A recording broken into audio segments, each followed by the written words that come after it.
সংঘজননী শ্রী মা ছিলেন স্বামী ব্রহ্মানন্দের আরাধ্যা, তার আশ্রয়। 1327 সালের 4 শ্রাবণ 1920 খ্রিস্টাব্দের 21 জুলাই মঙ্গলবার রাত্রি 1:30টার সময় শ্রী মা লীলা সংবরণ করেন। মহারাজ তখন ভুবনেশ্বর মঠে।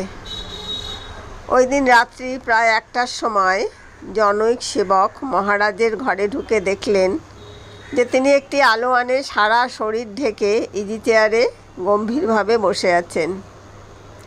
সেবক তাকে জিজ্ঞাসা করলেন তার জন্য তামাক সেজে আনবেন কিনা, কিন্তু মহারাজ সে কথার কোনো উত্তর না দিয়ে সেইভাবেই বসে রইলেন। তার ভাব দেখে সেবকের আর কিছু জিজ্ঞাসা করার সাহস হলো না।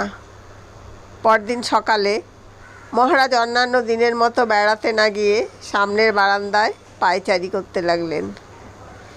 কিছুক্ষণ পরে স্বামী শারদানন্দের টেলিগ্রাম এসে পৌঁছলো। পূর্ব রাত্রে 1:30 শ্রীমা দেহ রক্ষা করেছেন। সেই মর্মান্তিক দুঃসংবাদ শুনে মহারাজের মুখ অব্যক্ত বেদনায় থমথম করতে লাগলো। তিনি শুয়ে পড়লেন। খানিক পরে উঠে বললেন, আমি হবিষ্য করব। 3 দিন তিনি কারো সঙ্গে কথা বলেননি এবং 12 দিন জুতো ব্যবহার করেননি ও হবিষ্যান্ন গ্রহণ করেছিলেন। দুঃখ করে বলেছিলেন, এতদিন পাহাড়ের আড়ালে ছিলাম।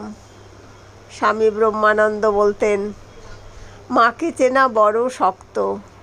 ঘোমটা দিয়ে যেন সাধারণ মেয়েদের মতো থাকেন, অথচ মা সাক্ষাৎ জগদম্বা।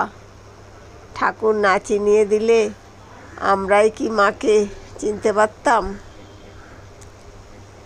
শ্রী শ্রী মা ছিলেন অবগুণ্ঠনবতী।